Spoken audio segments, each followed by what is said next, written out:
రెండవ సమయాల గ్రంథము 15వ అధ్యాయం 31వ వచనం. మార్చాలి. రెండవ సమయాల గ్రంథము 15వ అధ్యాయము 31వ వచనం. సాయం చేయగలరా? అంతలో ఒకడు వచ్చి అబ్షలోము చేసిన కుట్రలో అహీతోపెలు చేరి ఉన్నాడని దావీదునకు తెలియచేయగా దావీదు యెహోవా అహీతోపెలు యొక్క ఆలోచనను చెడగొట్టమని ప్రార్థన చేశాను. అంతలో ఒకడు వచ్చి అబ్షలోము చేసిన కుట్రలో అహీతోపెలు చేరి ఉన్నాడని దావీదునకు తెలియచేయగా దావీదు యెహోవా అహీతోపెలు యొక్క ఆలోచనను చెడగొట్టమని ప్రార్థన చేశాను.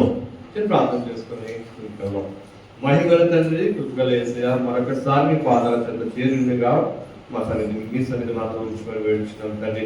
పాటల్లో మీ సన్నిధి మాతో ఉంచిన దేవా వందనాలు తండ్రి. ఆరాధనలో మీ సన్నిధి మాతో ఉంచిన దేవా వందనాలు తండ్రి. వాక్య పఠనంలో మీ సన్నిధి మాతో ఉంచిన దేవా వందనాలు చెల్లిస్తున్నాం ప్రభా. ఈ కొద్ది నిమిషాలు మీ నామం ధ్యానించినట్టుగా మీ ప్రత్యేకమైన అనుగ్రహించండి. అల్పునైన తండ్రి మీ నోటికి నోటికైనా వాడుకోమని గ్రంథాల ప్రభావం మీరే పొందమని ఏడ్చున్నబడి పొందాం తండ్రి. ఈ లోకంలోని మరి పెద్ద పెద్ద దేశాలు అవనివ్వండి, రాష్ట్రాలు అవనివ్వండి, ప్రతి రాష్ట్రానికి ఒక సీఎం ఉంటాడు, ప్రతి దేశానికి ఒక పిఎం ఉన్నట్టే ఆ ప్రతి సీఎంకి పిఎంకి ప్రతి రంగానికి ఒక ఎక్స్పర్ట్ ఆలోచనలు మనకు ఉంటాయి. అంటే ఇప్పుడు ఒక ప్రెసిడెంట్ ఉన్నారు అనుకోండి, రాష్ట్రపతి అంటే ప్రెసిడెంట్. ఆ ప్రెసిడెంట్ అన్నిటి మీద జ్ఞానం అనుకోండదు, కానీ ప్రెసిడెంట్ అంతటినీ మేనేజ్ చేస్తారు. సో ఆ ప్రెసిడెంట్ కి ప్రతి విషయంలో ఒక్కొక్క రంగంలోని సలహాలు ఇచ్చే సలహాదారులు ఉంటారండి. అంటే ఇప్పుడు ఆరోగ్య విషయంలోని ఆరోగ్య సలహాదారులు ఉంటారు, అలాగే ఫైనాన్స్ విషయంలోని ఫైనాన్స్ సలహాదారులు ఉంటారు, అలాగే ఫ్యామిలీస్ కోసము ఫ్యామిలీ సలహాదారులు ఉంటారు, ఎక్స్పోర్ట్స్ కోసం ఎక్స్పోర్ట్ సలహాదారులు, అలాగా అన్ని రంగాల్లోని ఎక్స్పర్ట్. ఇంకా సలహాదారు ఎవరంటే ఆ రంగంలోని ఒక ఎక్స్పర్ట్ అనమాట. ఆ ఎక్స్పర్ట్ యొక్క ఆలోచన మేరకే ఆ యొక్క నిర్ణయాలు తీసుకుంటారంట ఆ ప్రెసిడెంట్స్ కానీ ఎవరైనా కానీ. అలాగే పాత రోజుల్లో రాజులు కూడా అలాగే సలహాదారులు మంత్రులు కూడా ఉండేవారు. ఆ రాజులు కూడా సలహాదారులు మంత్రులు కూడా ఆ సలహాదారులు ఎవరు? ఇక్కడ సలహాదారులు ఇచ్చే జ్ఞానాన్ని బట్టే ఆ రాజు ఆ రాజ్యాన్ని పరిపాలిస్తుంటాడు. అలాగే కాబట్టి ఆ రాజుకి సర్వజ్ఞానం ఉండదు, కానీ ఆ ఏదైతే ఆలోచనలు కలగిస్తారో సలహాదారులు ఉంటారో వాళ్ళ సూచనల మేరకు ఆ రాజ్యాన్ని పరిపాలిస్తూ ఉండేవారు రాజు. అలాగా ఒక వ్యక్తి యొక్క జీవితంలో నుంచి కొన్ని పాఠాలు మనం ఈరోజు నేర్చుకున్నాం. ఇక మనం చదివింది ఏంటంటే ఒక వ్యక్తి ఒక మెసెంజర్ లేదా ఒక వ్యక్తి వచ్చి రాజుకు ఒక మాట చెప్తున్నట్టు ఎవరికి? దావీదుకి. దావీదా అబ్షలోము చేస్తున్న కుట్రలో అహీతోపెలు కూడా చేరి ఉన్నాడని దావీదులకు చెప్పగా దావీదు ప్రార్థన చేస్తున్నాడు. ఏమని? దేవా, అహీతోపెలు అయితే ఏదైతే ఆలోచన కలిగి ఉన్నాడో ఆ ఆలోచన చెడగొట్టు ప్రభు అని ప్రార్థన చేస్తాడు. ఎవరి అహీతోపెలు? ఎందుకు రాజు ఆయన ఆలోచన చెడగొట్టమని ఎందుకు దావీదు ప్రార్థన చేశాడు? వినగా చిన్న బ్యాక్గ్రౌండ్ స్టోరీ ఏంటని చూస్తే మనము దావీదు మహారాజు. దావీదు ఒక కుమారుని పేరు అబ్షలోము. ఆ అబ్షలోము అన్నవాడు దావీదుని చంపి లేదా దావీదు యొక్క రాజ్యాన్ని వర్షించాలని ఆశిస్తున్నాడు. అంటే తండ్రి స్థానం తీసుకొని తన ఆ ప్రదేశంలోని రాజు ఉదయం చూడగా తండ్రికి వ్యతిరేకంగాను తన రాజ్యం అంతా కొంతమందిని చెడగొట్టడం మొదలు పెట్టాడు. మా నాన్న చేసేది ఏముంది, నేను ఇంకా బాగా పాలిస్తాను, నేను ఇంకా మంచి రాజుగా ఉంటాను, నేను నాతో ఉండాలి, రాజ్యాన్ని మనం పాలిద్దామని చెప్పి చాలా మందిని తండ్రికి వ్యతిరేకంగా తయారు చేసి ఏకంగా ఒక రోజు తండ్రి పైన ఏమంటారు రివోల్ట్ లేదా తండ్రిని చంపుదామనే ఉద్దేశంతో తిరగగా దావీదు ఉద్దేశాన్ని ఎరిగి తన కుమారుతో గొడవ పడకుండా తన యొక్క చిన్న బృందాన్ని తీసుకొని దావీదు అరణ్యంలోకి పారిపోడని మనం చూస్తాం.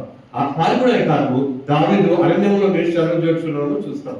అయితే ఈ దావీదు ఒక సమయం కోసం చూస్తాడు, అబ్షలోము కూడా సమయం కోసం చూస్తాడు. ఏమంటే నా తండ్రిని అలాగే నేను చంపలేని అబ్షలోము ఎదురు చూస్తున్నాడంట. అయితే ఆ సమయంలోని దావీదు దగ్గర ఉండేవాడంటే ఒక గొప్ప వ్యక్తి. ఆ వ్యక్తి పేరు ఏమో చదువుతున్న పేరు ఏంటంటే అహీతోపెలు. అహీతోపెలు మాటకి అర్థం ఏంటంటే నాశనముకు సహోదరుడు. ఏంటంటే నాశనముకు సహోదరుడు అంటే ఆయన పేరు. కానీ ఆయనకున్న విలువ ఏంటో మీకు చెప్పి నేను 10 నిమిషాల ముందుకు వెళ్తాను. అహీతోపెలు ఇప్పుడు ఇందాక నేను చెప్పాను కదా, ప్రతి రంగానికి ఒక సలహాదారు ఉంటాడని. అలాగే అన్ని రంగాలకు ఒక్కొక్క సలహాదారు దావీదు ఉండగా, ఈ సలహాదారు అందరికీ ముఖ్య సలహాదారు అంటే ఎవరు? అహీతోపెలు. హల్లెలూయా. అంటే అహీతోపెలు దావీదునకు కీలకమైన ఒక పాత్ర వహిస్తాడు. దావీదు తర్వాత ఆ రాజ్యంలో ఒక బ్రెయిన్ ఏదైనా పనిచేస్తుందంటే అది ఎవరంటే అహీతోపెలు. లేదా ఇంకెక్కువ మాట్లాడాలంటే ఈ యొక్క ప్రతి ఒక్క రంగంలో సలహాదారు ఇచ్చే జ్ఞానం మించిన జ్ఞానము ఎవరికుందంట? అహీతోపెలుకు ఉంది. అహీతోపెలు వీళ్ళంతా చెప్పిన జ్ఞానాన్ని మళ్ళీ అని ఆలోచించి అది కరెక్టా, రైటా, రాంగా, బ్యాడ్ ఆలోచించి దావీదులకు సూచన ఇస్తూ ఉండేవాడు. దావీదులకు సూచన ఇస్తూ ఆ రాజ్య పరిపాలన జరిగింది. ఇప్పుడు రాజ్య పరిపాలన దావీదు చేస్తాడా, అహీతోపెలు చేస్తాడా? దావీదు అహీతోపెలు ఆలోచన మేరకు చేస్తాడట. హల్లెలూయా. కానీ ఇంతే కాదు, కానీ అహీతోపెలు ఎంత జ్ఞానవంతుడో అంతే ఆత్మీయుడు కూడా. ఆమేన్. ఆయన ఎంత ఆత్మీయుడు అంటే దేవుని యొక్క ఆత్మ కలిగిన వాడు. ఆయన మాట్లాడుతుంటే దేవుడి మాటలే మాట్లాడుతున్నట్టు ఉండేదంట వాళ్ళకి. ఎప్పుడైనా అహీతోపెలు ఒక కౌన్సిల్ లేదా అహీతోపెలు ఒక మాట చెప్పినా, ఒక సలహా చెప్పినా అది దేవుని దగ్గర విచారణ చేసి దేవుడు చెప్పిన మాటలుగానే రాజైనా ఆ లోకంలో లేదా ప్రదేశంలో ఆ రాజ్యం ప్రతి వ్యక్తులు కూడా అంత విలువ ఇచ్చేవాడు. అహీతోపెలు ఒక రాజు తర్వాత ఒక ముఖ్యమైన స్థానాన్ని వహిస్తూ రాజ్యంలో రాజు తర్వాత అహీతోపెలు ఎప్పుడైనా ఒక వీధి మార్గాలు వెళ్తుంటే అందరూ ఒంగోలు నమస్కారం చెప్పి రాజుకి ఇచ్చే మర్యాద కూడా అహీతోపెలుకి ఇస్తూ ఉండేవారంట. అయితే ఈ అహీతోపెలుకి సడన్ గా ఒక రోజు రాజు మీద ఏమైందంట, రాజుని ఎలాగైనా నాశనం చేయడం ఉద్దేశము అహీతోపెలుకి కలిగింది. ఎందుకు అహీతోపెలుకి ఉద్దేశం కలిగిందని మనం చూస్తే మనకి ఎవరికైనా బత్షెబ గురించి తెలుసా? బత్షెబ తెలుసు కదా అందరికి. మనకి బత్షెబ అంటే రాజుగారు, దావీదు రాజుగారు తన ఏమంటారు తన కోట పైన గోడలో ఉన్నప్పుడు ఒక స్త్రీ చూసి మోహించి ఆ స్త్రీతో పాపం చేసి, పాపం చేయడం కాకుండా ఆ పాపం కప్పుకోవడానికి తన భర్తని యూరియాని యుద్ధాన్ని పంపించి యుద్ధాలలో యూరియా చనిపోవడానికి కారణమైన వాడు దావీదు రాజు. దావీదు రాజు కూడా గొప్ప రాజు, కానీ ఆయన కూడా పాపం చేస్తున్నటువంటి ఈ యొక్క పాపాన్ని బైబిల్లో మనం విషయం చూస్తుంటాం. అయితే ఇప్పుడు ఎవరినైతే దావీదు చంపాడో, ఎవరైతే ఈ బత్షెబ ఉందో ఆ బత్షెబకి చుట్టమంట అహీతోపెలు గారు. ఏ రీతిగా చుట్టమంటే, ఇప్పుడు అహీతోపెలు కుమారుని పేరు ఏలియాబు, ఏలియాబు ఒక కుమార్తె పేరు బత్షెబ. అర్థమైందండి? ఇప్పుడు బత్షెబ అహీతోపెలుకి ఏమవుతుందండి? ఇప్పుడు మనవరాలు అవుతుందంట. బత్షెబకి అహీతోపెలు గారు ఏమవుతున్నారు? తాతగారు అవుతున్నారు. అయితే ఈ విషయం జరిగేసరికి తన కుటుంబంలో ఈ శోధన వచ్చేసరికి అహీతోపెలు తట్టుకోలేకపోయాడే. నేను రాజుకి ఎంత సన్నిహితంగా ఉంటున్నాను, ఈ రాజునికి ఎంతో నా ప్రాణాన్ని పెట్టాను, ఈ రాజునికి ఎంతో నా ప్రాణాన్ని పెట్టి నేను ఈ రాజ్య పరిపాలన రాజు తోడున్నాను కదా, ఈ రాజు నా కుటుంబాన్నే ఈరోజు చంద్రబాబు చేస్తాడు, నా యొక్క మనోరాజు జీవితాన్ని నాశనం చేస్తాడు, ఈ రాజు యొక్క అంతు నేను చూడాలనుకున్నాడు. కానీ రాజు దగ్గర ఇప్పుడు చెప్పలేదైనా, నేను ఎప్పుడైనా సరే ఎలా దొరుకుతుందా, ఏ అవకాశం దొరుకుతుందా, దావీదు అంతు నేను చూడాలనుకున్నాడట అహీతోపెలు. ఎవరి అహీతోపెలు? ముఖ్య సలహాదారుడు, దేవుని ఆత్మ కలిగిన సలహాదారుడు. ఇప్పుడు ఏం జరిగిందంటే మానవ ఆలోచన వచ్చి ఎలాగైనా దావీదు నేను నాశనం చేయాలని అనుకుంటున్నాడంట అహీతోపెలు. అయితే ఈయన అనుకున్న సమయంలోనే కొద్ది రోజులకి ఏమైంది, ఇప్పుడు అబ్షలోము కూడా తన తండ్రికి వ్యతిరేకంగా తయారయ్యేసరికి ఇదే మంచి ఛాన్స్, నాకు ఎలాగైనా అబ్షలోము బుర్ర నేను పాడు చేశానంటే దావీదు నేను ఎలాగైనా హతమార్చగలను అనుకున్నాడంట అహీతోపెలు. వెళ్ళి అబ్షలోము చెప్పాడయ్యా, నేను కూడా నీ తండ్రి మీద ఎలాగైనా నీ తండ్రి వీక్నెస్ ఏంటో, బలం ఏంటో, నీ తండ్రి ఎప్పుడే ఆలోచన చేస్తాడో, ఎప్పుడు ఏ విధంగా ఆలోచిస్తాడో, ఏ అడుగులేసో ప్రతిదీ కూడా నాకు తెలుసు అబ్షలోము, నీ తండ్రి గురించి ఏం చేయాలి నేను చేస్తానగానే అబ్షలోము కూడా చాలా హ్యాపీ అయిపోయాడంట. ఆ హ్యాపీ అయిపోయి ఆ ఇద్దరు కలిసిన సమయంలోనే ఈ యొక్క సలహా లేదా ఏదైతే మెసెంజర్ వెళ్ళి దావీదుకి వార్తను చెప్పాడు. ఏమైంది దావీదు అహీతోపెలు తన చీఫ్ లేదా ముఖ్య సలహాదారుడే కాకుండా దావీదు అహీతోపెలు కూడా మంచి స్నేహితులుగా ఉండేవారు. అంటే అరే నేను ఎంతో ప్రేమించిన నా వ్యక్తి అహీతోపెలు, నేను ఎంతో ప్రాణంగా చూసుకున్న వ్యక్తిని అహీతోపెలు, నా తర్వాత రాజునంత స్థానం ఇచ్చిన వాడు నేను అహీతోపెలుకి, ఈరోజు అహీతోపెలు నాకు విరోధంగా తయారయ్యాడని చెప్పి ప్రభువా. కానీ అహీతోపెలు కోసం ఏం తెలుసు, రాజైన దావీదుకి చాలా జ్ఞానవంతుడు, దేవుని ఆత్మ కలిగిన వాడు, ఇప్పుడు ఆయన ఏదైనా నా వ్యతిరేకంగా చేస్తే నాకు కూడా ఇబ్బంది అవుతుందని చెప్పి దేవుని దగ్గర మోకరించి ప్రార్థన చేశాడు. అయ్యా దేవా, అహీతోపెలు యొక్క జ్ఞానమును వెరితనంగా మార్చేయ, తన ఉద్దేశాలను చెడగొట్టు ప్రభువాన్ని ప్రార్థన చేశాడంటే దావీదు. అయిన తర్వాత ఇప్పుడు అబ్సలోం అన్నట్ట, ఓకే అంకుల్ వెరీ గుడ్, మీరు వచ్చారు, ఈరోజు నా టీంలో మీరు కూడా ఉన్నారు, ఈరోజు నా తండ్రిని నేను ఏమైనా చేయగలని నాకు నమ్మకం వచ్చింది. ఇప్పుడు చెప్పండి ఏం చేద్దాం, మా తండ్రిని మనం నాశనం చేయాలంటే, ఈ రాజ్యం నేను రాజు అవ్వాలంటే ఏం చేయాలని అహీతోపెలు అబ్సలోం అడగ్గా, అబ్సలోం అనగంట అహీతోపెలు అంట, అయ్యా ఏమి లేదు, ఇప్పుడు నీ తండ్రి రాజ్యంలో లేదు, నీ తండ్రికి అనేక పత్నులు ఉపపత్నులు ఉన్నారు కదా, వాళ్ళందరితో నువ్వు సైనించిన ఎడలా వారందరూ కూడా ఏమవుతారంటే రాజ్యంలో అందరూ అదే సొంత కుటుంబాన్ని కాపాడుకోలేని దావీదు ఈ దేశాన్ని నేను కాపాడతానని అందరూ అనుకుంటారు. నీకు సగం బలం ఇంకా పెరిగిపోతుంది అన్నారంట. ఓ చాలా మంచిగా ఇచ్చారు అనుకుని వెంటనే అబ్సలోము ఆ యొక్క అహీతో చెప్పిన పనిని చేసి చాలా సిగ్గుకరమైన పనిని చేసి ఆ దేశంలోనే ఒక పాడు పని చేయగానే ఈ విషయం అంతా రాజ్యమంతా వ్యాపించగానే నిజంగా అహీతో చెప్పినాడు, అదే రాజు తన సొంత భార్యల్ని తన కుటుంబాన్ని కాపాడుకోలేని రాజు ఈ దేశాన్ని కాపాడుకోలేని సగమంది ఇంకా వ్యతిరేకత పెరిగిపోయింది. అబ్బా అబ్సలోము వచ్చాడు అహీతోపెలు, అంకుల్ మంచి ఐడియా ఇచ్చారు, ఆ ఐడియా నేను పాటించాను, అంతా చేశాను, నెక్స్ట్ ఏం చేయమంటారు అంకుల్, నెక్స్ట్ మనం ముందుకు వెళ్ళిపోదాము, ఆగద్దు, ఇది ఎలాగైనా సరే ముందుకు తీసుకెళ్ళి మా డాడీ అంతులేదు చూడాలి కదా, సూపర్ అన్న, నెక్స్ట్ ఇంకో నాకు సూపర్ ఐడియా వచ్చింది, ఇప్పుడే ఆలోచిస్తే మంచి ఐడియా వచ్చింది, నువ్వేం చేయాలంటే క్రిటికల్ చదువుకోండి, 17వ అధ్యాయం క్రిటికల్ చదువు అర్థమవుతుంది, మీరు టైం వేస్ట్ చేసి ముందు స్పీడ్గా వెళ్తాను.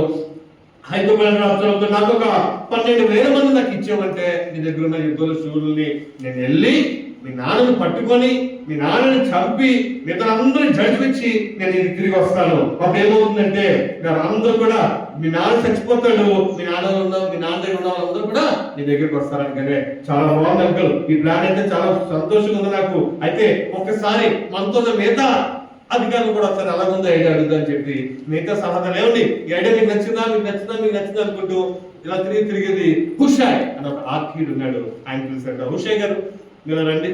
ఆ హుషాయ్ వాస్తవానికి దావీదు ఫ్రెండ్. ముందు రోజుల్లోనే 2-3 రోజులు ఒక 10 కాలం ముందే, అయ్యా హుషాయ్ నువ్వు నా తండ్రి స్నేహితుడు కదా, నువ్వు నా దగ్గర ఈరోజు ఎందుకున్నావని హుషాయ్ అడగ్గా, హుషాయ్ అంటాడు, అయ్యా నేను ఈ తండ్రికో నీకో నేను సేవకుని కాదు కానీ దేవుడి సేవకుని, ఈ రాజు పైన ఏదైతే రాజు ఉంటాడో ఆ రాజు సేవకుని, ఇప్పుడు నువ్వు రాజు కాబట్టి నీకే నేను సేవిస్తానని చెప్పి ఆయన దగ్గర మాటలు చెప్పాడు. వాస్తవానికి ఆయన గూఢాచారిగా దావీదుకున్నాడు అనమాట.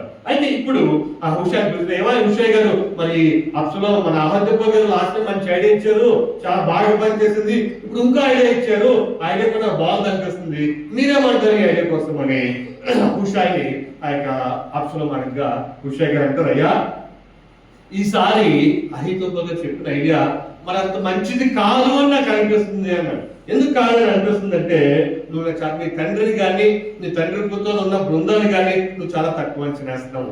ఒక వెలుగు బట్టి తన పిల్లలు పోగొట్టుకుని ఏ కోపంలో అయితే ఉంటుందో నీ తండ్రి కానీ నీ తండ్రితో ఉన్నవారు కూడా అదే కోపంతో ఉన్నారు కాబట్టి, ప్లస్ నీ తండ్రితో ఉన్న గొప్ప యుద్ధ శూరులు, ఒక్కొక్కరు కలిసి ఎంతో 100,000 మంది కూడా చెప్పగల శూరులు కాబట్టి నువ్వు చాలా తక్కువ అంచనేస్తావు మీ నాన్నగారిని. నువ్వు ఆ చేసిన అడిలా వెళ్ళిన అందరూ కూడా మీ నాన్నగారు నా బృందం చంపేస్తారు, నా దగ్గర ఇంకో ఐడియా ఉందంటే చెప్పండి నీ ఐడియా ఏంటంటే మనం ఏం చేద్దంటే దాని నుంచి భాష్యమవ్వాలి అంటే ఈ దేశం ఒక మూల నుంచి ఇంకో మూల వరకు ఉన్న జనాలందరినీ కూడా ఒక ప్రదేశానికి మనం తీసుకొద్దాము. ఆ ప్రదేశాన్ని తీసుకొచ్చిన తర్వాత మీ డాడీ ఎక్కడ ఉన్నాడో మనం ఎతికి పట్టుకొని మీ డాడీని అక్కడ తీసుకొచ్చి వాళ్ళందరూ చంపేవాళ్ళకో అప్పుడు నీ గొప్ప రాజు అవుతావు. నీ మొక్కడానికి ఇంకా ఎప్పుడు దిక్కు ఇంకా ఎదురు ఉండదని కానీ చాలా గొప్ప ఐడియా, చాలా బాగుంది అనుకునే అబ్సలోము అప్పుడు అంటే సరే ఈసారి మనకి అహీతోపెలు చెప్పిన ఐడియా కన్నా మన హుషాయ్ గారు చెప్పిన ఐడియా బాగుంది కాబట్టి ఈ ఐడియా ప్రకారం పోదామని అనుకున్నారని అందరూ చెప్పగానే ఈ మాట ఉన్నాడట అహీతోపెలు. ఈ మాట ఉన్న అహీతోపెలు వెంటనే ఇంకా ఎక్కడ దుఃఖం వచ్చి సరే ఈ రాజ్యంలో నేను వాళ్ళ నాన్నగే చెప్పాను బచ్చగా నేను నా మాట నట్లేదు అనుకొని కోపంతో దుఃఖంతో వెళ్ళిపోయి ఇంటికి వెళ్ళి తన కుటుంబాన్నంతటినీ సమకూర్చుకొని ఆస్తి ఎవరికేం రాయాలో, పెద్ద కొడుకు ఏం రాయాలో, చిన్న కొడుకు ఏం రాయాలో అంత ఆసుపాసులు అంతా పనిచేసి ఊరేసుకొని చనిపోయాడట అహీతోపెలు. ఎవరండి చనిపోయింది? అహీతోపెలు. ఎందుకంటే చనిపోయింది తన మాటకి విలువలేదని చనిపోయింది. ఎవరండి అహీతోపెలు? దేవుని ఆత్మ కలిగిన అహీతోపెలు. ఎవరండి అహీతోపెలు? దేవుని ఆత్మ కలిగి ఎప్పుడైనా ఒక మాట చెప్తే శాశ్వతం దేవుని ఆ మాట చెప్పినట్టు విలువ కలిగిన ఒక దేవుని ఆత్మ కలిగిన ఒక అభిషేకం కలిగిన అహీతోపెలు ఈరోజు ఏం చేశారంట? వదిలేసుకొని చనిపోయాడు. ఎవరి అహీతోపెలు అని చూస్తే చీఫ్ లేదా ముఖ్య సలహాదారుడు, దేవుని ఆత్మ కలిగిన వాడు, ఆ రాజ్యానికి తన పలువురితో రాజ్యం నడిపిస్తున్న అహీతోపెలు రోజు నాశనం ఏం చేశాడంటే ఉరేసుకొని చనిపోయాడు. ఎందుకు చనిపోయాడు? ఆయన ఏదైనా పాపం చేశాడా? ఆయన ఏదైనా తప్పు చేశాడా? లేదా ఆయన ఏదైనా పాపంలో జీవించాడా? పాపంలో జీవించిన వాడు కాదు అహీతోపెలు, కానీ పాపంలో జీవించిన వ్యక్తి పట్ల కక్ష పెట్టుకొని తన జీవితాన్ని నాశనం చేస్తున్నవాడు అహీతోపెలు. వాస్తవానికి మరి నా పాపం చేసింది ఎవరండి? దావీదు పాపం చేశాడు. మరి దావీదు శిక్ష పడిందా? దావీదు పాపం చేసుకుంటే ఏమైందంటే నాతాను ప్రవక్తను పంపించే దేవుడు, అయ్యా దావీదు నా ప్రవక్త గారు చెప్పండి ఏమైంది? దేవుడిలో నాతో మాట మాట్లాడుతున్నాను చెప్పమన్నాడు. చెప్పండి ఏమైంది? ఒక ఊర్లోని ఒక ధనవంతుడు ఉన్నాడు, బోలు గొర్రెలు కలిగిన వాడు. ఒక పేదవాడు ఉన్నాడు, ఒకే గొర్రె కలిగిన వాడు. ఆ ధనవంతుడికి బోలు గొర్రెలు కలిగి ఉన్నాయి, పేదవాడికి ఒకే గొర్రెలు కలిగి ఉంది. ఒకరోజు ఆ ధనవంతుడి ఇంటికి ఒక యాత్రికుడు భోజనానికి వస్తున్నాడంట. ఆ యాత్రికుడు భోజనానికి వస్తాడని చెప్పి ఏం చేశాడంటే తనకున్న బోలు గొర్రెలు వదిలి ఉన్న ఒక్క గొర్రెను పేదవాడి గొర్రెలు తీసుకొచ్చి వధించి వధించి దానికి భోజనం పెట్టినట్టు మీరు ఏమంటారు? అలాగే చేశాడు. అరే అదే 100 వేల గొర్రెలుగా పక్కన గొర్రెలు ఆడుతున్నారు కరెక్టా? అది ఏం తెలుసన్నా మనం వాడికి చాలా తీర్పు తీర్చాల్సిందంటే అది చేసింది ఎవడో కాదు నువ్వే అన్నాడంట. ఎవరంట? చేసింది ఎవడో కాదు నువ్వే. నువ్వేం చెప్పి ఏం చేస్తాను కానీ దానిలోనే నువ్వెవరో చెప్పడానికి అనలేదు. కానీ వెంటనే దాని మోకల మీద అయ్యా అవును నీ పాపం నేను చేశాను, నీ తప్పు నేను చేశాను, నీ స్త్రీ ఇంతమంది భార్య ఉందిగా నువ్వు ఒక యూరియా భార్య తప్పు చేయడం దేవుడు నచ్చిన దగ్గరే మోకరించి ప్రార్థన చేసి ప్రలాపడి పశ్చాత్తాప పడితే ఏమైందంటే దేవుని దగ్గర ఏం పొందినాడైనా? కనికరం పొందినాడు, దేవుని దగ్గర క్షమాపణ పొందుతున్నాడు. కానీ ఆ రోజే ఆయన మాట పెట్టారు, జీవితాంతులు బాధపడతావు. నీ యొక్క కుటుంబంలోని నీ కుటుంబస్తులే నీ యొక్క పత్నితో తప్పు చేస్తారు, నీ కుటుంబంలో ఎవరికి నిన్ను విరోధంగా ఉంటారని ఆ చెప్పిన ప్రకారమే అప్సులో మనం చూస్తాం. కానీ దావీదైతే పాపానికి విరుగుడైపోయింది, పాపము క్షమించబడింది, దావీదు శుద్ధుడైపోయాడు. కానీ ఆయన పాపం చేశాడని చెప్పి బాగా కష్టం ఎవరు నాశనం అయిపోయాడండి? ఇక్కడ అహీతోపెలు నాశనం అయిపోయాడు.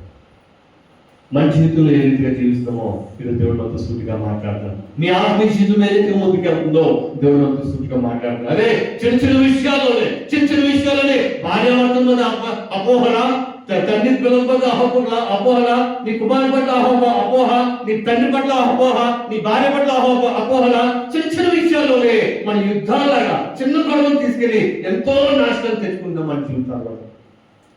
ఒకరికి క్షమించలేని తత్వం, ఒకరిని ప్రేమించలేని తత్వంతో మనం జీవిస్తున్నాం. ఈ రోజులు మనం జీవిస్తున్న ఈ జీవితంలోనే లేదా క్రైస్తవులుగా లేదా విశ్వాసంగా జీవిస్తున్న ఈ రోజుల్లోనే మన ఆత్మ జీవితంలో ఏంటి ముఖ్యమైనది తెలుసా? మన ఆత్మ జీవితంలో ముఖ్యమైనది ఏంటంటే దేవుడి యొక్క గుణాతిశయాలు మనం జీవించడం. హల్లెలూయా! దేవుడి యొక్క గుణాతిశయాలు మనం జీవించడం అంటే దేవుడి యొక్క ప్రేమను పొందుకుంటూ ఇతరులకు దేవుని ప్రేమ చూపించే వారుగా ఉండాలి. దేవుడి యొక్క క్షమాపణను పొందుకుంటూ ఇతరులు క్షమించే వారుగా ఉండాలి. దేవుడి యొక్క ప్రార్థన జీవితం మనం చూస్తూ మనం కూడా ప్రార్థన చేసే వారుగా ఉండాలి. దేవుడి యొక్క గుణాతిశయాలు నీ జీవితంలో ఎప్పుడైతే నువ్వు కలిగి ఉంటావో, ఎప్పుడైతే నీలో క్రీస్తును చూపించగలుగుతావో, ఎప్పుడైతే నీ క్రీస్తు యొక్క గుణాతిశయాలను జీవిస్తూ నువ్వు క్రీస్తు వారి లోకంలో జీవిస్తావో నిజమైన విశ్వాసరాలను జీవించబడతావు, పిలువబడతావు. హల్లెలూయా! అయితే ఇంట్లో ప్రాముఖ్యమైనది ఏంటంటే దేవుని గుణాతిశయాలు ఒక గుణాతిశయాల కోసం మాట్లాడతాము, అదే క్షమించుట. హల్లెలూయా! క్షమించుట ఎంత ముఖ్యమైనది క్షమించడం మన జీవితం అంటే. క్షమిస్తే ఒకటి క్షమించడం వల్ల నువ్వు అవతలకు క్షమించడమే కాదు కానీ నీ హృదయంలో శాంతిని సమాధానం పొందుకుంటావు. ఆమె దేవుడు ఇంకా దేవుడైతే వాక్యం ఏమంటారంటే ఇతరులు నీ పట్ల ఏమైనా అపరాధం చేస్తున్నాడా వారిని క్షమించడమే కాకుండా వారిని నువ్వు తిరిగి ఆశీర్వదించమన్నాడు దేవుడు. ఏంటండి ముందు అవతల ఎవరు అన్నారు తప్పు చేస్తానికి ఏముంటుంది?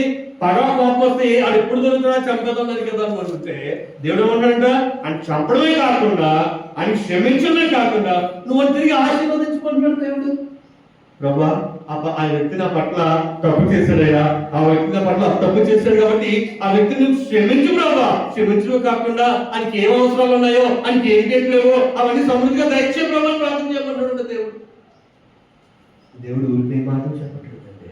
దేవుడి లోకంలోని చెప్పడం ఈజీ కదా మనకి, ఎవరికైనా పాటించడం కష్టం. ప్రభా నీకు ఏం తెలుసు ప్రభా? నేను కొత్త కష్టం చెప్పడం చాలా ఈజీ ప్రభా, నువ్వు వచ్చి ఆ జీవితం జీవిస్తే తెలుసు ప్రభా. కానీ ఆ మాదిరికమైన జీవితాన్ని నీ కొరకు నా కొరకు జీవించి చూపించాడు యేసుక్రీస్తు. హల్లెలూయా.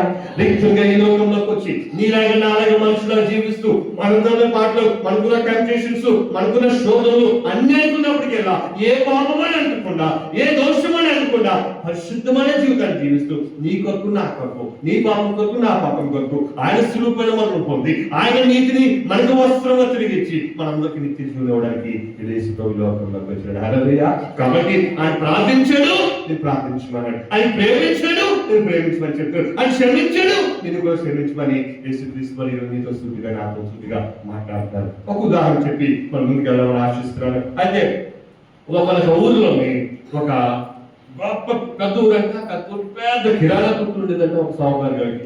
ఆ కిరాణా కొట్టు చాలా మంచి బిజినెస్ చేసుకుంటాడు, ఊర్లో మంచి పేరు కలిగిన వాడు ఆ షావుకారు. ఆ షావుకారుకి ఇద్దరు కొడుకులు ఉన్నారు. ఆ కొడుకు పెద్దలు అవుతుండగా ఒక కొడుకు పిలుస్తున్నానా, మీరిద్దరు కూడా ఈరోజు మనకి ఊర్లో మంచి పేరు ఉంది, మనకి ఓకే చాలా మంచి పేరు ఉంది ఊర్లో. మీరు ఎప్పుడు కూడా ఒకరినొకరు ప్రేమించుకుంటూ చక్కగా ఉంటూ, నేను ఉన్నా లేకపోయినా నా తర్వాత ఈ వ్యాపారం ఇంకో స్థాయికి తీసుకెళ్ళాలి, కానీ ఈ వ్యాపారం మీరు ఎప్పుడు డిస్టర్బ్ చేసుకోకూడదు. ఓకేనా? ఓకే డాడీ, ఓకేనా? ఓకే డాడీ అనుకుని ఇద్దరు సరే డాడీ మీరు ఎలా చెప్తారా చేస్తాము, మీకున్న మంచి పేరును కాపాడతాము, ఈ యొక్క ఊర్లోని మీ యొక్క పేరును నిలబడతాం డాడీ అని కొడుకులతో కూడా అన్నారంట. కొద్ది రోజుల తర్వాత, చాలా సంవత్సరాల తర్వాత తన తండ్రి చనిపోయిన తర్వాత కొడుకులతో కూడా రే డాడీ చెప్పిన మాట మనం గుర్తు చేసుకోవాలి, మన యొక్క బిజినెస్ ని చాలా మంచిగా చేసుకోవాలి, ఎప్పుడు కూడా మనము గొడవ పడకూడదు, ఒకరిని ప్రేమించుకుంటూ దేవుళ్ళ డాడీ లాంటి మంచి పేరు కలిగి మనకు జీవిస్తే వ్యాపారం విస్తరింప చేయాలంటే సరైన అని సరైన ఇద్దరు వ్యాపారం చేయడం మొదలు పెట్టారు. చక్కగా వ్యాపారం చేసుకుంటే చాలా చాలా బాగా బిజినెస్ జరుగుతుంది. ఒక రోజు ఇలాగే ఒక దాన్ని గణపతి షాప్ కూర్చుంటుంది కదా, షాప్ ఎంట్రన్స్ లో ఆ గణపతి అన్ని ఎవరు డబ్బులు ఇస్తే ఆ డబ్బులు తీసుకొచ్చి దాని మీద పెట్టి లోపలికి వచ్చేసరికి తమ్ముడు అప్పుడు వచ్చి కూర్చున్నాడు. ఓకేనంట అని బాగా అరే ఆ గణపతి మీద ఒక తీసేవాడు ఏదనే అన్నాడు. అదేరా ఇక్కడ గణపతి మీద పెట్టి నేను ఆ క్యాష్ కౌంటర్ దగ్గర 2000 పెట్టి లోపలికి వెళ్ళాను సరుకులు తెద్దామని, అది తీసి లోపల పెట్టాక లేదండి నేను తీయలేదండి, నేను చూడలేదు మరి. ఏం మాట్లాడుతున్నారా? 2 నిమిషాలు 5 నిమిషాలు కూడా అవ్వలేదు, ఇప్పుడే పెట్టాను, నువ్వు నేను కానీ ఇక్కడ ఎవరున్నారు ఇక్కడ, సరిగ్గా ఆలోచించి తీసి లోపల పెట్టేవా లేకపోతే ఎక్కడ పెట్టి చూడను అని. నేను అసలు డబ్బులు నేను చూడలేదు. ఏం మాట్లాడతాడు అనుకుని నేను అనుకుని ఈడన్నా ఆ తమ్ముడిని ఇద్దరు మాట పెంచుతానే, నేను డబ్బులు చూడదంటే నువ్వు తీసుకున్నట్టు లేదా చిన్నదానికి అబద్ధాలు ఆడతాను కదా, వ్యాపారం నీది నాటి కదా, కావాల్సిన ఎంతో తెస్తాను కదా, 2000 కోసం అబద్ధాలు ఆడతాను చెప్పి తనుకూడదుగా విరుచుకుపట్టాడంటే తమ్ముడు కేకలు వేసుకున్నారు. ఎంత ఎంత చూస్తా, నీ వంతులు ఏం చూస్తా, నా వంతులు చూస్తాను, గొడవ పడి అంత స్థాయికి వచ్చి నీ వ్యాపారం నీది, నా వ్యాపారం నాది, ఈ రోజు నుంచి నీకు నాకు సంబంధం లేదనుకున్నారంట అన్న తమ్ముడు ఇద్దరు కూడా. ఆ పెద్ద షాపింగ్ వస్తే ఏం చేశారు, సగం కోడేసుకున్నారు. షాపింగ్ కోడేసి నీ వ్యాపారం ఏం చేసుకున్నారంటే ఈ వ్యాపారం మీరు చేసుకున్నారు. అలా సంవత్సరాల కోరికి పెరిగి ఇంటి పిల్లైంది, ఇంటి పిల్లైంది, ఇంటి పిల్లలు పుట్టు కానీ ఒకరితో మాట్లాడుకోవట్లేదు. ఈ శుభకార్యానికి ఇంటి పెట్టలేదు, ఈ శుభకార్యానికి ఇంటి పిల్లవట్ల. అలా రోజులు సంవత్సరాలు గడిచిపోయి 20 సంవత్సరాలు దాటిపోయిందంట. ఈ రోజు ఆ షాప్ దగ్గరికి ఒక ఆయన సూట్ వేసుకుని నడుచుకుంటూ టక్క వచ్చాడు తమ్ముడు షాప్ దగ్గరికి.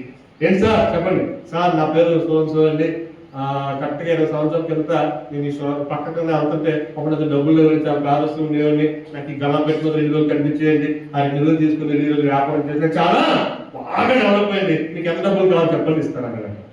ఆ తమ్ముడు ఆ మాటలు చెప్తుంటే పుట్ట ఎంత పని చేస్తున్నారు, నీ వల్ల నా కుటుంబం అంతా నాశనం అయిపోయింది. ఈ మాటలు చెప్పాల్సింది నాకు కాదు కానీ నా అన్నకు నువ్వు చెప్పాలని చెప్పి అన్న దగ్గర తీసుకురా. అన్నారు ఈ తమ్ముడు ఇంటి దగ్గర కలగొచ్చారు, బడి పంపించారు. లేదన్నా ఒక్క నిమిషం నీతో మాట్లాడాలని బ్రతుకున్నప్పుడు డోర్ ఇప్పినప్పుడు అన్నా నీ వ్యక్తి చెప్పే మాటలు ఒకసారి నేను ఆయన మాట చెప్పి నీ మాట లేదన్నా ఒకసారి కానీ ఆ వ్యక్తి చెప్తుండగా అన్నయ్య తమ్ముడే చాలా ఏడ్చుడు, దాన్ని మించిన ఏడుపు, అన్న ఏడ్చు మోకాల్లో పడిపోయే తమ్ముడు నన్ను క్షమించినప్పుడు నేను ఒక్క నిమిషం ఆలోచించుకుంటా, నేను నిన్ను దూషించాను, నేను నిన్ను అవమానించాను అని ఎదురు నేర్చుకుని ఒకరు వాటేసుకున్నారు. కానీ ఏమైందంటే పొద్దున ఆ ప్రేమ వాళ్ళు పొందుకోవడానికి వ్యత్యాసం ఎంత గ్యాప్ వచ్చింది, దానికి 20 సంవత్సరాల వ్యత్యాసం వచ్చింది. దీనివల్ల ఒక చిన్న అంశం, ఒక చిన్న క్షమించలేని తత్వం, ఒక చిన్న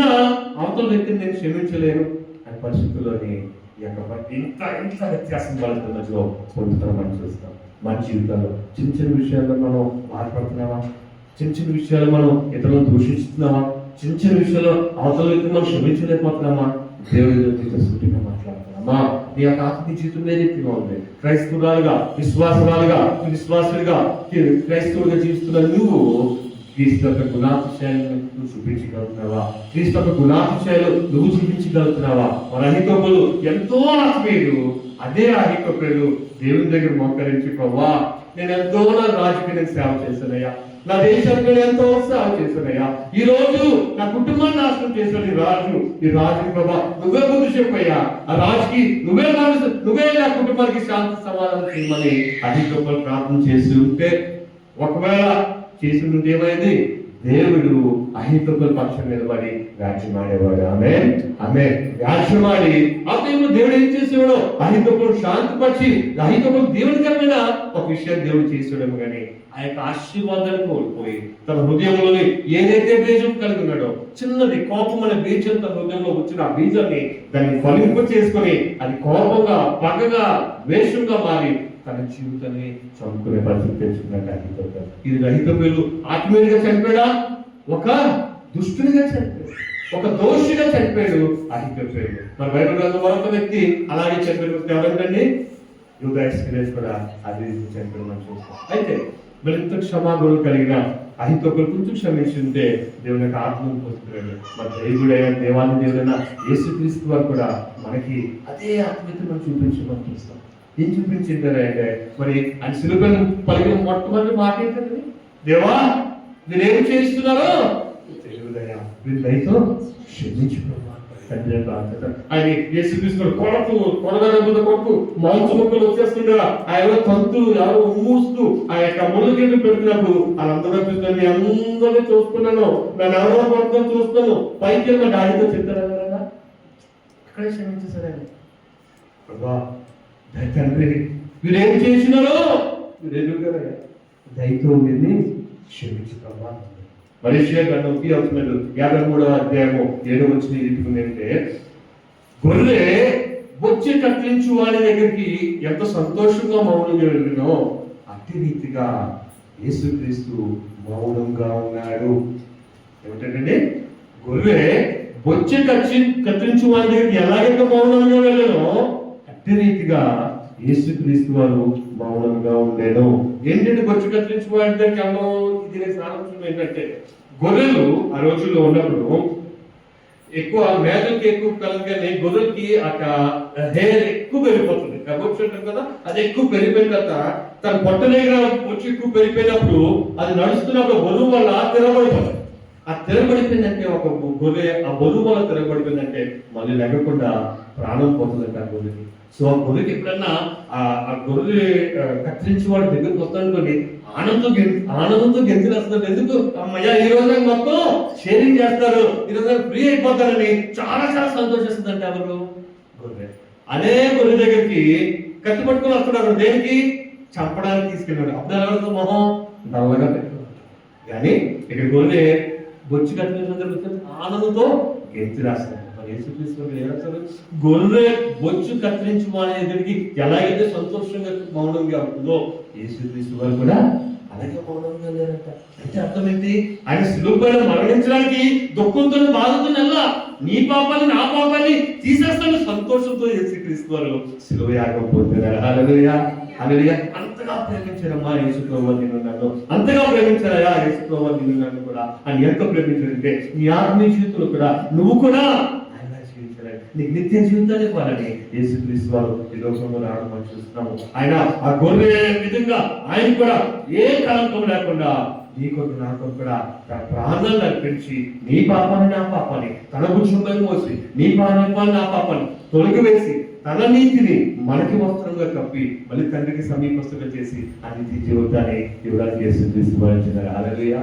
మనకు కూడా ఈ రోజు ఏంటంటే ఈ లోకంలో జీవిస్తున్నాం అనుకోండి, ఫర్ ఎగ్జాంపుల్ ఒక 100 కిలోమీటర్ల తాడు తెల్ల తాడు ఉంది అనుకోండి, దానికి ముందు ఒక అడుగు రెడ్డపై చేసి మిగతాదంతా తలగా వదిలేసాం అనుకోండి, ఆ అడుగు జీవితం ఏదైతే రెడ్డపై చేసిందో అది లోకంలో మనం జీవించే జీవితం. మిగతా కిలోమీటర్లు వైట్గా ఉందని అదంతా ఏం జీవితం అంటే మన నిత్య జీవితం పొందుకునే జీవితం. కాబట్టి ఈ లోకంలో మనము జీవిస్తున్న సేపు ఆ నిత్య జీవితాన్ని మనం మైండ్లో పెట్టుకొని ఆ నిత్యత్వాన్ని పొందుకోవడానికి మనం జీవించే క్రైస్తవుల విశ్వాసంలో ఉండాలి. కానీ ఈ లోకంలో జీవించే జీవితం ఏమాత్రం కూడా ప్రాముఖ్యమైన కాదు. కానీ ఈ లోకంలో జీవించే జీవితం ఏ రీతిగా ప్రాముఖ్యం అంటే దేవుని కోసం నువ్వు జీవిస్తూ, దేవుని గుణాతిశయాలను జీవిస్తూ, ఇతరులకి దేవుని యొక్క ప్రేమను చూపిస్తూ అనేకులను చూసి అయ్యా ఆయన చూసామంటే చాలా సంతోషంగా ఉంటాయి. ఆయన చూస్తే దేవుని చూసినట్టు ఉంటుందండి. ఆయన మాట్లాడితే ఎంత ఆదరణకరంగా ఉంటుందండి. ఆయన ప్రార్థిస్తే ఎంతో సంతోషంగా శాంతి సమాధానంగా నాకు ఉంటుందని నీ గురించి సాక్ష్యం చెప్పేవారిగా మనం అనేకల్ని నీతో పాటు నాతో పాటు కూడా ఆ నిత్య జీవితం తీసుకెళ్లేవారిగా మన ప్రార్థనాపూర్తిగా ఉండాలని ప్రభు ఆశిస్తున్నారు. అయితే ఒక జీవితాన్ని మనం చూసాము, ఏ జీవితాన్ని చూసాము, ఆయన ఇంకొకరి జీవితాన్ని చూసాము, ఆయన క్షమించలేని తత్వాన్ని మనం చూసాము. అది ఇంకొక ఉదాహరణ ఏంటంటే అమెరికా దేశంలోని ఒక వ్యక్తి ఉన్నారంటే చార్ల్స్ అనే వ్యక్తి ఉండగా ఆయన దేవుడు ఎంతో విశ్వాసం చేసిన జీవితము అయింది. ఒకరోజు ఆయనకి ముగ్గురు పిల్లలు కాకుండా మరి ఆ వైఫ్ 9వ నెల 5వ నెల 6వ నెలలు కలిగిన ప్రెగ్నెంట్ లేడీతోని ప్రెగ్నెంట్ వైఫ్ తోని ముగ్గురు పిల్లలతోని ఆయన కారులో రోజు ప్రయాణం వెళ్తుండగా ఒక వ్యక్తి ఎవరో తెలియదు స్పీడ్గా వచ్చే కారు గుర్తుగా ఆ కుటుంబం అంతా చనిపోయారు. అక్కడ చార్ల్స్ అనే వ్యక్తి తప్ప తన ఒక కుమారుడు కాలేజ్ చేసి మొత్తం వెళ్ళిపోయి హాస్పిటల్లో తన కుమారుడు ఆయన తప్ప ఫ్యామిలీ అంతా కూడా స్పాట్ లో చనిపోయారంట. చనిపోయేసరికి ఆయన వెంటనే ఎవడలా బుద్ధి దిగలేదు. కానీ కారు దిగుల ముందే అన్నట్ట ప్రభా అవతల వ్యక్తి ఎవడో తెలియదు, నాకు బుద్ధిని వాడు ఎవడో నాకు తెలియదు. కానీ ఆ వ్యక్తిని క్షమించి ప్రభావం కారణంగా ఆ దుఃఖంలో కూడా దిగిన వెంటనే వెళ్ళి చూస్తే ఒక 18 సంవత్సరాల కుర్రాడు. అయ్యా ఏం జరిగిందో మొత్తం తాగిస్తున్నాడు.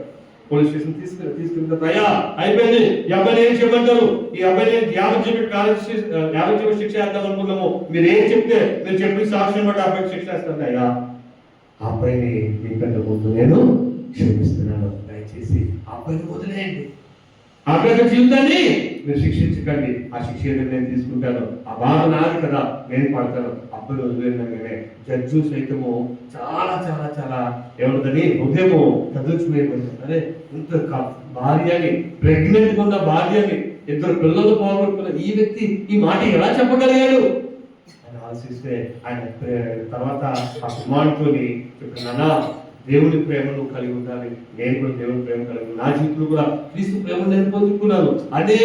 నేను అనేక జీవితాల్లో తప్పుడు జీవితాలు జీవిస్తున్నప్పుడు యేసు ప్రభువును క్షమించారు. ఈరోజు ఆ క్షమాపణ నేను చూపిస్తున్నాను. కానీ డ్రగ్స్ కలవాడైన కుర్రాడు, తాగుడు కలవాడైన కుర్రాడు, పాపు జీవిస్తున్న కుమారుడు, ఆ కుర్రాడు ఎవరైతే గుద్దాడో ఈ రోజు ఆయన స్వార్థులుగా తిరుగుతున్నాడు. హల్లెలూయా. అనేక స్వార్థ చెప్తూ అనేక యవనస్తుల దగ్గరికి వెళ్ళి కాలేజీల దగ్గరికి వెళ్ళి అయ్యా నేను మీలాంటి జీవితాన్ని జీవిస్తున్నావు అంటే ఈ రోజు నేను చనిపోవలసిన వాడిని, ఈ రోజు నేను జైల్లో కూర్చోవలసిన వాడిని, ఈ రోజు ఒక వ్యక్తి క్షమాపణ ద్వారా ఈ రోజు ముందున్నాను. ఆ వ్యక్తి ఎందుకని మాట్లాడంటే యేసుక్రీస్తు ప్రేమనైనా చూపించాడు, యేసుక్రీస్తు యొక్క క్షమాపణను ఆ వ్యక్తి చూపించాడు. ఈ రోజు మీరు చెప్తే ఎవరొస్తున్నారా నేను మీది ఒకటే వయసు, కానీ మీ జీవితాన్ని నాశనం చేసుకోకండి, మీ జీవితాన్ని పాడు చేసుకోకండి, క్రీస్తులో జీవించండి. క్రీస్తు గొప్ప దేవుడు, క్రీస్తును రక్షిస్తాడు. ఈ రోజు కాదు చనిపోయిన పరలోకం తీసుకెళ్తాడు. నీ పాపం ఈ రోజు వదిలని చెప్పి అందరికీ అమెరికా దేశం అంతా సువార్త ప్రవేశిస్తున్నట్టు ఈ రోజు ఒక వ్యక్తి యొక్క త్యాగము, ఒక వ్యక్తి యొక్క క్షమాగుణము, ఒక వ్యక్తి యొక్క క్రీస్తులను జీవించే జీవితము, ఒక వ్యక్తి యొక్క క్రీస్తు గుణాతిశయం జీవించే జీవితంలో ఒక వ్యక్తిని మార్చడమే కాకుండా ఆ వ్యక్తిని ఆశీర్వదించడమే కాకుండా ఆ వ్యక్తి అనేకరికి సువార్తను చెప్పి క్రీస్తు ప్రకటించేవాడు. హల్లెలూయా. ఈరోజు నీ ఆత్మ జీవితం ఏదైతే సహోదరు ఈరోజు నీ ఆత్మ జీవితం ఏ రీతిగా నడుస్తుంది సహోదరు సహోదరా. 2025 సంవత్సరం అంతా దేవుడి కృపలో కాపాడి 2026 సంవత్సరంలో మొదటి నెల ఈ యొక్క ఆదివారం నడిపించిన దేవుడు కోరుకుంటుంది ఏంటంటే ఈ నూతన సంవత్సరంలో నూతనమైన దీవెనలు ఆశీర్వాదాలతో నిన్ను నింపాలని దేవుడు ఆశిస్తున్నాడు. కానీ కోరుకుంటుంది ఏంటంటే నేను జీవించిన ఏదైతే మాదిరిగా జీవితం ఈ మధ్యలో నేను జీవించానో అటు ప్రేమ నువ్వు కూడా కలిగి ఉంది సహోదరా, నువ్వు కూడా కలిగి ఉంది సహోదరి, నువ్వు ఇతరులు క్షమించు సహోదరి, నువ్వు ఇతరులు క్షమించు సహోదరా, నువ్వు కూడా ప్రార్థన జీవితం కలిగి ఉన్నాయా? నీకేమో ఎవరిలో చెప్పిన బాధ కలిగిందా? ఒక ప్రార్థన గురించి ప్రార్థించే. నీకు ఎవరిలో కష్ట కలిగిందా? ప్రార్థించే. నీ పట్ల నేను నిలబడి నీ పట్ల నేను రాజ్యం ఆడతాను. హల్లెలూయా. నీ ఉద్యోగంలో నువ్వు చదువుతున్న ఉద్యోగాల్లో, చదువుతుల్లో నువ్వు చేస్తున్న ఉద్యోగాల్లో నీకు ఏదైనా శోధన, నీ పై వారి నుంచి శోధన, నీతో పనిచేసే వారి నుంచి శోధన, అది ఎలాగే నేను దెబ్బలను ఆశిస్తావా, అది ఎలాగే నేను కీడు చేయాలని ఆశిస్తున్నావా, ఈ రోజు ఆ తలంపులు తీస్తే ఈరోజు నీతో మాట్లాడతారు. నీకు ఎవరికైనా కోపాలే లేదండి, అది నా పట్ల చేసిన దోషం మీకు తెలియదండి, తెలియకుండా మీరు మాట్లాడుతున్నాడు, నేను ఆ వ్యక్తిని క్షమించలేను అనుకున్నావా? దేవుడు చేసిన దేవుడికి పడ్డ బాధ కన్నా, దేవుడి లోపల పడిన శ్రమ కన్నా నీ శ్రమ నా శ్రమ ఎక్కువ కాదండి. నీ పాపలన్నింటిలో దోషం వాడి స్వీకరిస్తండి. ఈ రోజు ఆయన చెప్తున్నారు కదా, నీ యొక్క దోషము, నీ యొక్క భారము, నీ పాపమంతని కూడా నా పైన చేయమ్మా, నేను తీసుకుంటాను, నీ శుద్ధిగా చేస్తాను. నువ్వేమాత్రం ఎవరిపై కక్ష పెట్టుకోకుండా, నీకు ఏమై ఎవరిపైన బాధ ఉందో వారి గురించి నా దగ్గర ప్రార్థన చేయి. నేను ఆశీర్వదించడం కాకుండా ఆ వ్యక్తి వచ్చి నీ దగ్గర సమాధాన పడే కార్యం దేవుడు చేస్తాడు. హల్లెలూయా. నువ్వు వెళ్ళి జడిపించు ఆ వ్యక్తిని సమాధానం పొందుకోవడం గొప్పదా, ఆ వ్యక్తి పశ్చాత్తాపం పొందిన దగ్గర సమాధానం పడడం గొప్పదా?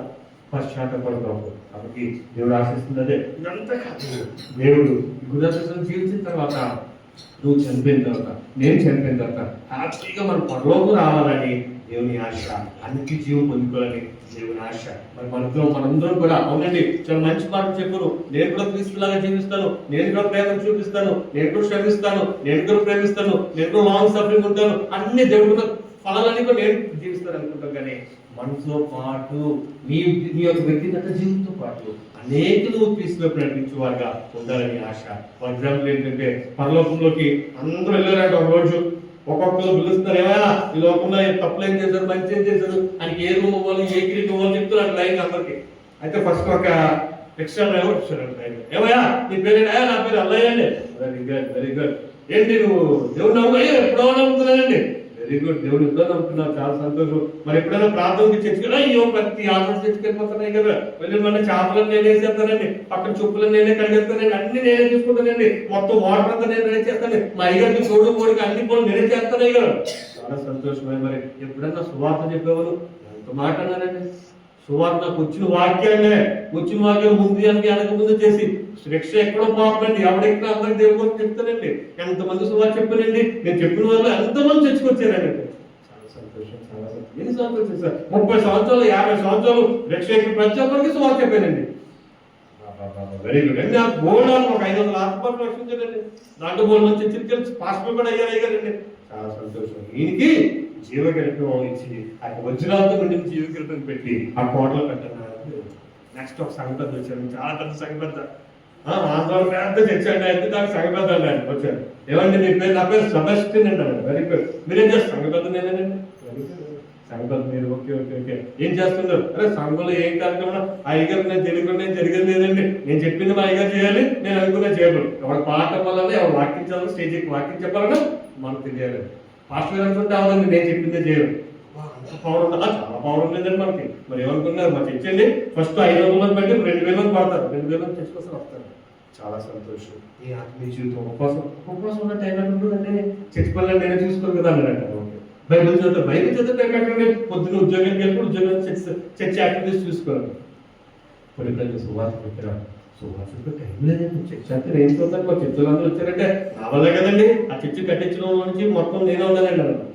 నేను తీసుకెళ్ళి పాటలు పెట్టాను. అరే ఏం మాట్లాడతాను, రిక్ష అయినా ఆయనకేమో జీవ కిరీటం ఇస్తారా, నాకేమో కిరీటం లేకుండా పాకెట్ కూడా ఏమనుకున్నారండి అంట. ఈ స్థానము ఈ జీవితంలో ఏ జీవితం కాదు కదా. నీతో పాటు ఎన్ని ఆత్మలు రక్షించగలుగుతావు, నీతో పాటు ఎన్ని ఆత్మలు దేవుడు నడిపించగలవు. నువ్వు ఒక లైట్ హౌస్ గా ఉండాలి ఈ లోకంలో.